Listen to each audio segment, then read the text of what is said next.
Sistem ekonomi kapitalisme dalam perspektif Islam. Sistem ekonomi kapitalisme merupakan sebuah sistem ekonomi yang memberikan kebebasan seluas-luasnya kepada individu dalam kegiatan perekonomian.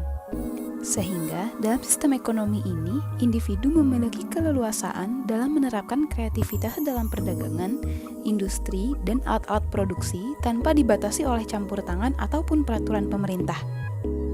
Prinsip dari sistem ekonomi kapitalisme adalah bagaimana cara individu memperoleh keuntungan yang sebesar-besarnya, sehingga melalui prinsip tersebut, pemerintah tidak dapat melakukan intervensi pasar untuk memperoleh keuntungan bersama, tetapi intervensi yang dilakukan adalah untuk memperoleh keuntungan atau kepentingan bagi masing-masing pribadi.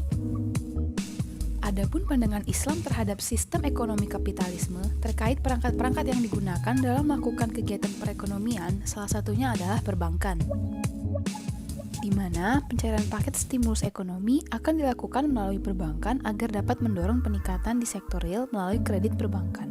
Namun, pembiayaan melalui kredit ini akan menciptakan bunga yang dapat menimbulkan inflasi, yakni naiknya harga barang dan jasa secara terus-menerus yang berakibat kepada semakin melemahnya daya beli masyarakat.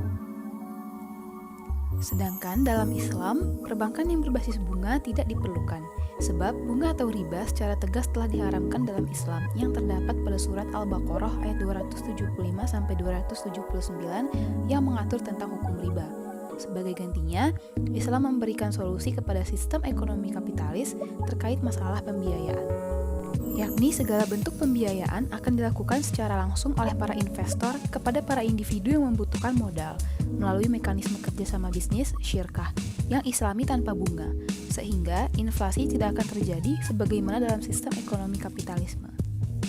Maka dari itu, sistem ekonomi kapitalisme haruslah ditinggalkan dan diganti dengan sistem ekonomi Islam.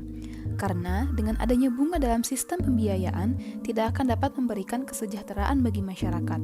Hal ini karena dengan adanya bunga, hanya satu pihak saja yang akan memperoleh keuntungan dan pihak lain akan merugi.